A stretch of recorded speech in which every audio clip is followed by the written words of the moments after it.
All right, how's everyone doing today? Welcome to my channel. This is an educational channel.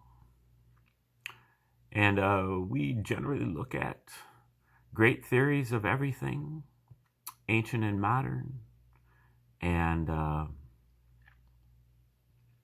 try to figure out how to best use these things. They're great resources. If you can understand them, you can plug them into anything. So, we're going to try to look at various different theories of everything and from every different perspective, and kind of show you how the originators, use them so that we can use them as well. Today is our 536th, I think, possibly 37th video that we've done on the reciprocal system of theory from Dewey B. Larson. And Larson was a chemical engineer, I think mining engineer, lived out in Portland, born in North Dakota in 1898. He died in 1990. And about the last 60 years of his life, he was working toward working out the kinks of his reciprocal system. In 1959, he proposed his two fundamental postulates about how he believed the universe operated. He's one of the rare scientists who attempted to construct their cosmology based on motion, not matter, not energy, but motion.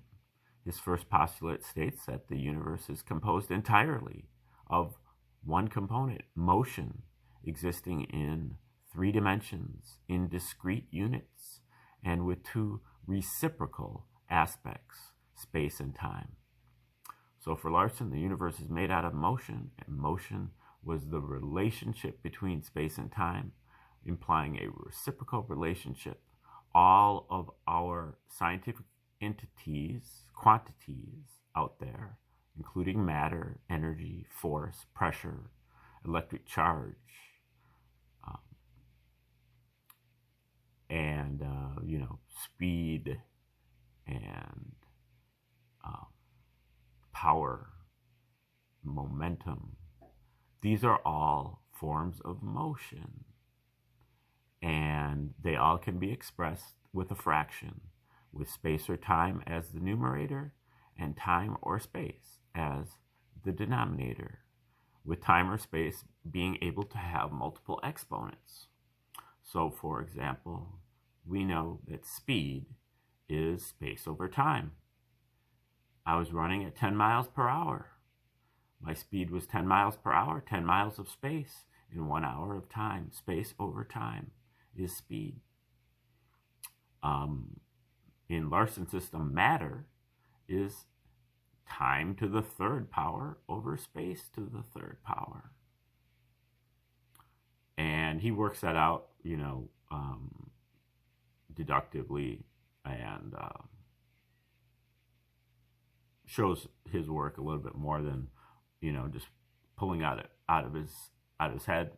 I did about 15 videos on this over a year ago, called The Outline of the Deductive Development of the Reciprocal System. So you might want to check that out if you want to get a little bit deeper into Larson's ideas. And I won't really cover them too much here in this video. So you probably want to go back to one of my first 474 videos to get a more complete coverage of Larson's reciprocal system. Today, well, we've looked at a number of Larson's books on physics and chemistry, and a little bit on astronomy, a lot on metaphysics, psychology, religion, philosophy. And now we're reading one of his books on economics called The Road to Permanent Prosperity. And we're about to start chapter 8 of that book. And so if you want to get to the start of this book, you want to go back about 3 weeks, 2 or 3 weeks in the queue. And then you can start fresh. But we are about to start chapter 8 of this book called The Economic Mechanism. And so Larson, approaches economics in the same way that he approaches his other subjects. And, first he strips away the bias, I guess, of economists, the ones who are, politically motivated, and he contends that economics is a science, and you have to construct your economic system in harmony with the scientific reality. You can't just, do things just like building a bridge or building a house. It has to comply with the laws of physics. And then once it does comply with the laws of physics, then you can worry about aesthetics and policy and stuff like that. But the basic aspects have to comply with the facts.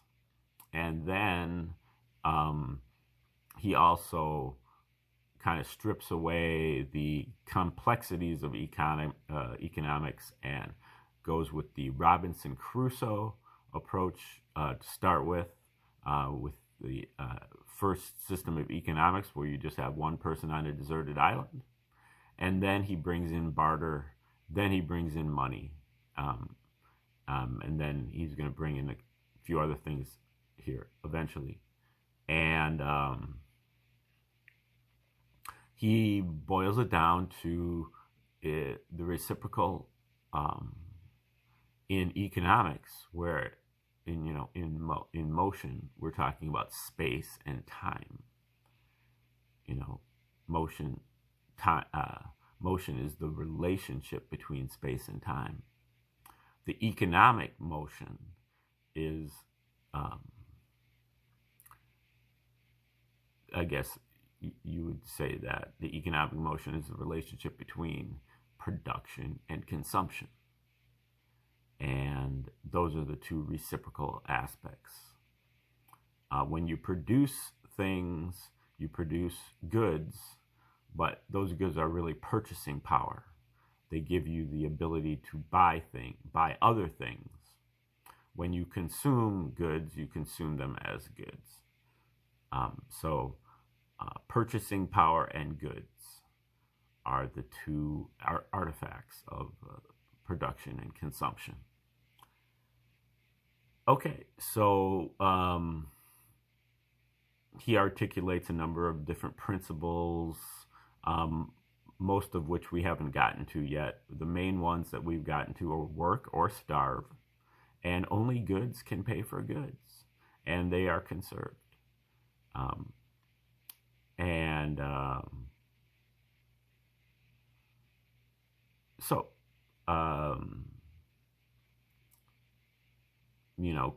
Consumption expends goods. And let's just get into chapter 8 before I botch this any further. And it's called The Economic Mechanism. All of the accessories that are added to the economic system as a result of the introduction of a medium of exchange exist only for the purpose of facilitating the exchange of goods, purchasing power, for goods, articles of consumption. The same is true of the new features that are added when the economy moves forward to a still more complex type of operation, the fourth stage of economic development. Like I said, the first stage is the producer / consumer in isolation on a deserted island. And then the second stage would be the bartering of two entities. And then the third stage is when you bring in money. And now he's introducing the fourth stage of economic development. Basic economic changes do not take place overnight. At the time they originate, they are usually inconspicuous and seemingly of minor importance, and they develop so gradually and unobtrusively that they are often in full bloom before there is any general realization of what has happened. The transition from the third to the fourth stage of economic development has been no exception. Even today, there is no general understanding as to when the change occurred or as to the precise nature of the modification in fundamental economic processes that was involved. Economists have generally considered that the so-called industrial revolution caused by the introduction of power-driven machinery into the manufacturing industries marked the beginning of the modern economic era. But the application of power to manufacturing was a technical, not an economic change, and its economic effects were merely matters of degree, not basic modifications of the system. Similarly, the transition from small establishments to large establishments was an important step, and it made major problems out of items that were previously of little consequence. But from the economic standpoint, it did not introduce anything new. It did not constitute a fundamental alteration of the mechanism. Centuries of progress lie in between the village cobbler and the great shoe manufacturing corporations of the present day. But the significant economic step in the route from one to the other was not the application of power, nor the introduction of mass production techniques. The profound basic change in the economic system occurred when the cobbler first employed a helper.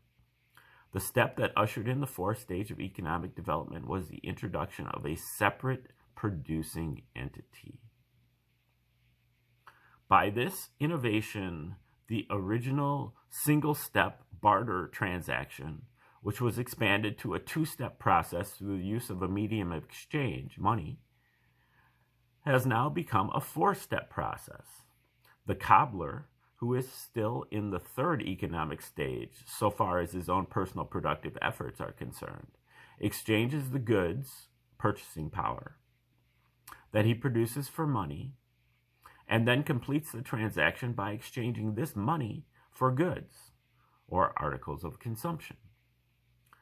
The new helper participates in a cycle of an entirely different character. He never handles goods as purchasing power at any time.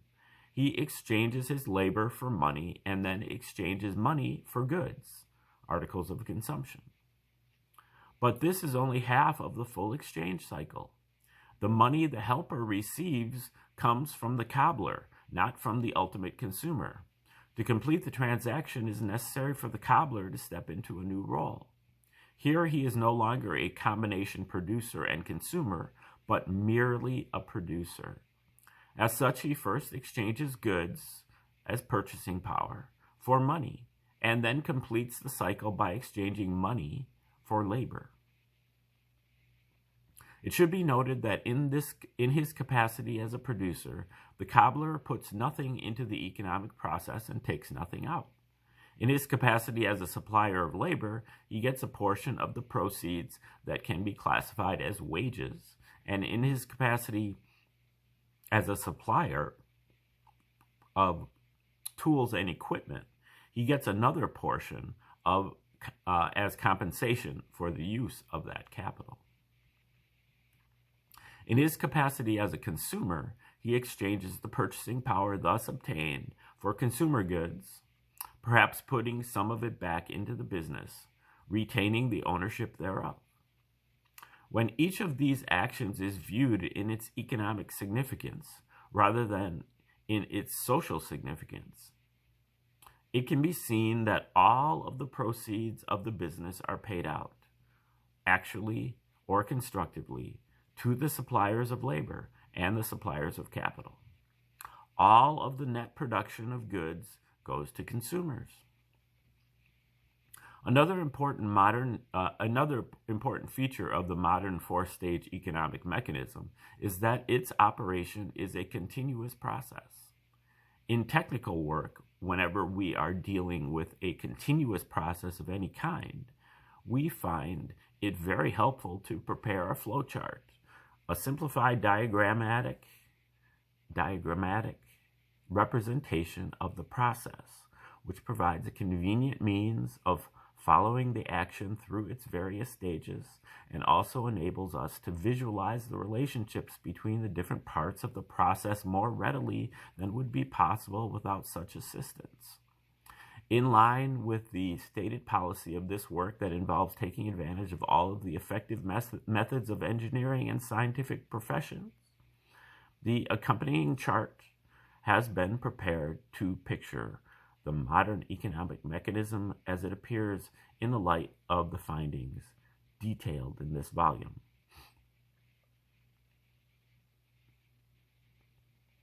Now, I'm going to make an attempt to at least put this in the thumbnail, if not in the video itself, this chart. We may regard the economic system as an intricate mechanism into which we put labor and out of which we receive satisfaction of some of our economic wants. Accompanying our labor into the mechanism is a stream of economically worthless raw materials which act as carriers for the utilities that furnish our satisfactions. These materials pass through the machine and its various processes and are then ejected, again worthless, that is, without economic value. For example, let us take the case of coal. Deposits of coal buried beneath the Earth's surface at some unknown location are worthless from an economic standpoint. If they remain unlocated, as some of them no doubt will, they will remain worthless to the end of time. However, by applying labor to discovery, a form of production, we bring the coal into the economic system. It takes on utility and simultaneously acquires a status and value as purchasing power as soon as it is discovered. From then on, during mining, transportation, and storage, further utility and correspondingly greater value as purchasing power are created by the application of additional labor, together with tools and equipment produced within the economic system itself. Finally, the coal is burned to provide human satisfaction in the form of heat or power.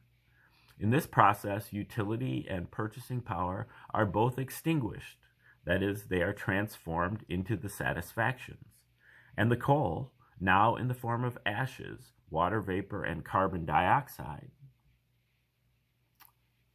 and as worthless from the economic standpoint as the undiscovered coal beds, having served its purpose, is ejected from the system. Nothing enters the system but labor and worthless materials. Nothing leaves but satisfactions and worthless materials. Purchasing power and capital are created by the application of labor to production, and both exist only within the system. Purchasing power is destroyed by consumption. Capital returns to the productive process and is there utilized to facilitate production.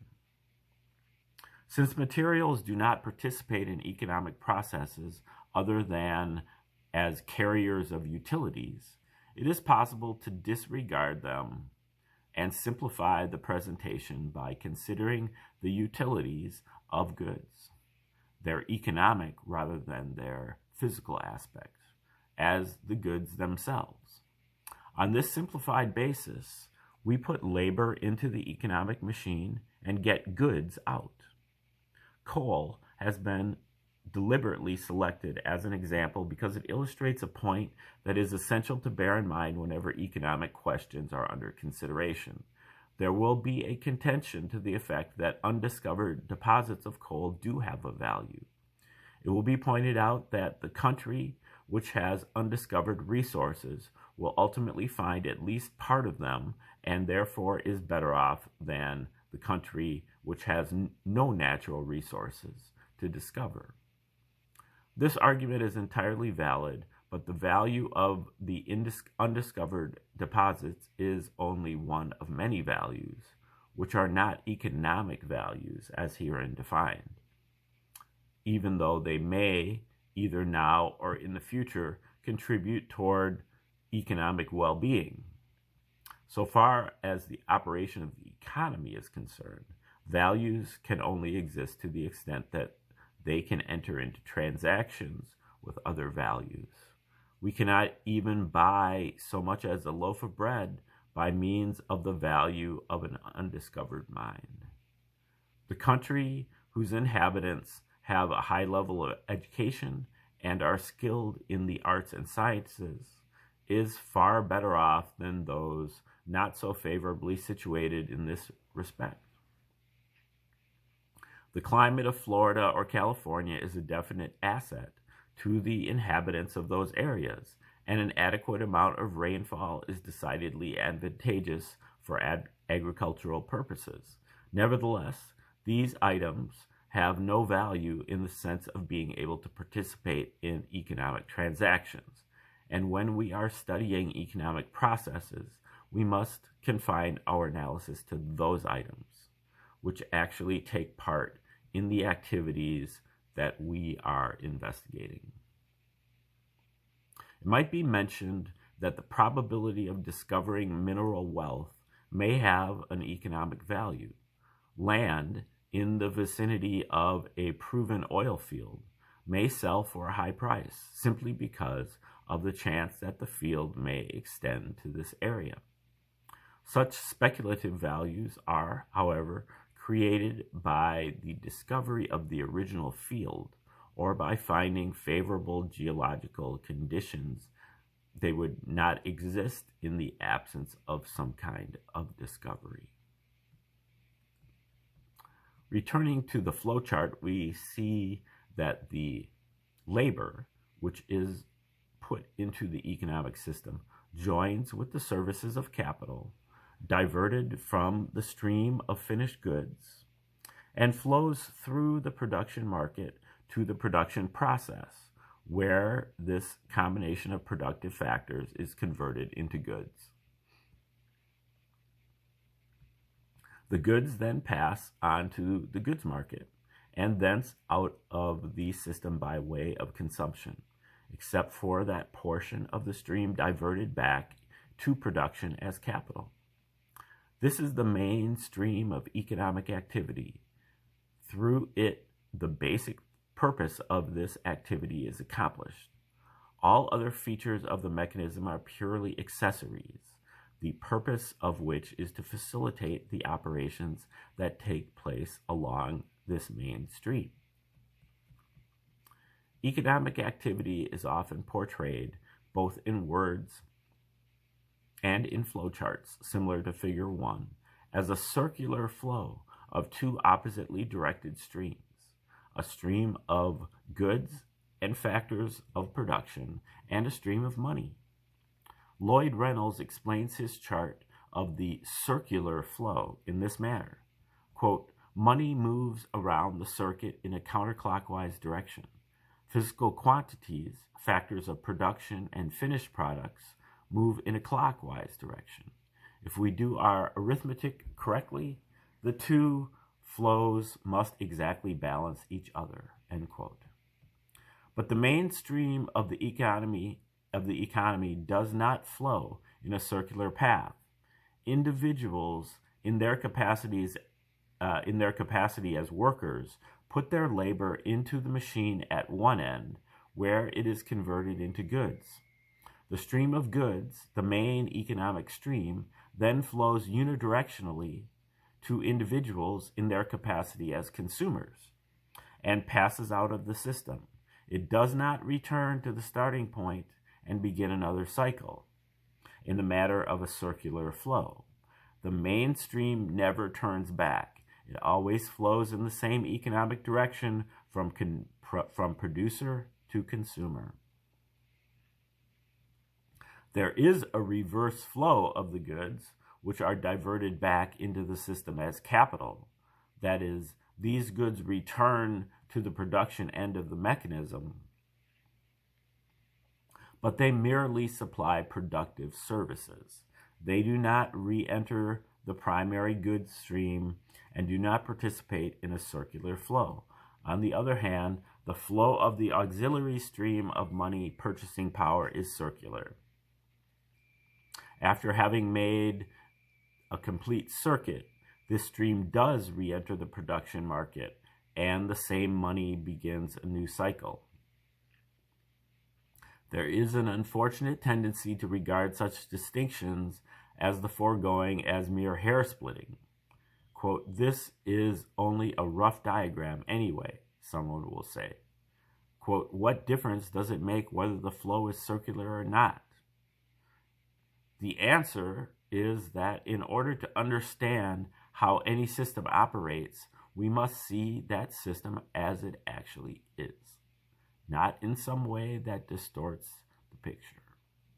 The circular flow concept and the diagrams that represent it treat the goods flow and the circulating purchasing power flow as equivalent phenomena and apply the same development of thought to both, whereas in reality, the goods flow is an open unidirectional system, while the purchasing power flow is a closed circular system.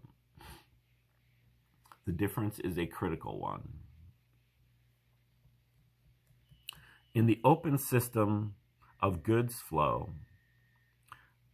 in the economy, or the analogous heat flow in the engine, there is a definite rate of production, which is also the rate at which goods, or heat, flows away from the production process.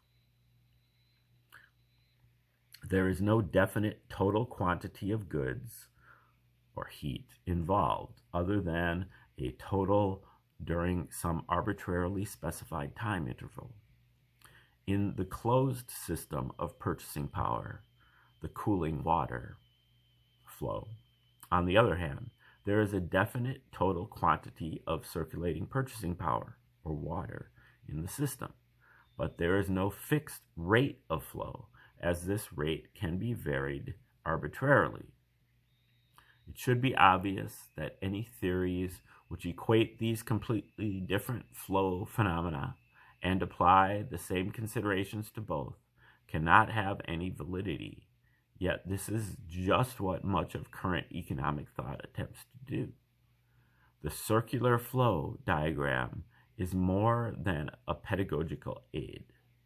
It is a representation of economic thought, and that thought is erroneous. For instance, the entire application of supply and demand reasoning to money is based on open flow premises, on the assumption that the relations which exist in the unidirectional goods flow also apply to the circular money flow, and as a consequence, the conclusions therefrom, including the widely accepted quantity theory of money to be discussed later, are inherently and unavoidably wrong. One of the factors that has led to the practice of portraying the mainstream of the economy as circular is a failure to recognize the true economic location of each of the participants in economic processes. Each worker is also a consumer, and the chart constructors therefore place workers and consumers at the same location.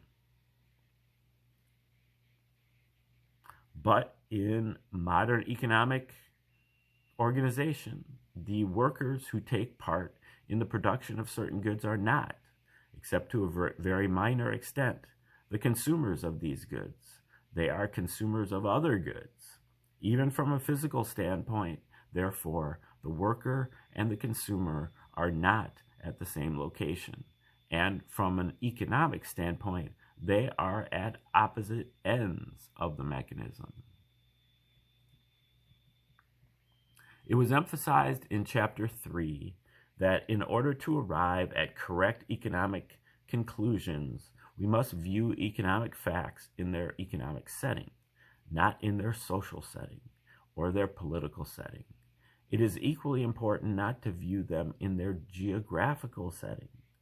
A recognition of economic location is essential for a proper understanding of many economic processes, and numerous issues which generate seemingly endless confusion and controversy become clear and simple when they are viewed in the context of their economic locations.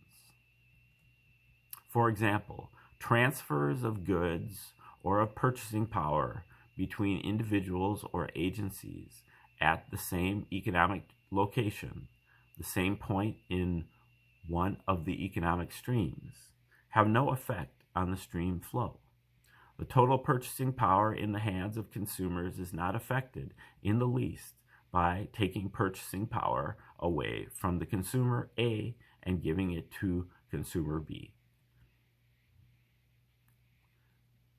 Nor is the total amount of goods in the hands of consumers affected by a similar diversion. Sale of assets such as stocks, bonds, land, etc. by one consumer to another is nothing more than a simultaneous transfer of goods from consumer A to consumer B and transfer of purchasing power from consumer B to consumer A. Such sales therefore have no effect on the general price level or any other aspect of the economy as a whole. From the overall viewpoint, all consumers are alike. They are all at the same economic location. Okay, we're going to leave it right there for today and try to get further into this chapter tomorrow. I'm going to try to superimpose that chart that he is referring to about the economic kind of map, and hopefully we'll be able to refer to that. All right, thanks for tuning in today, and have a wonderful day.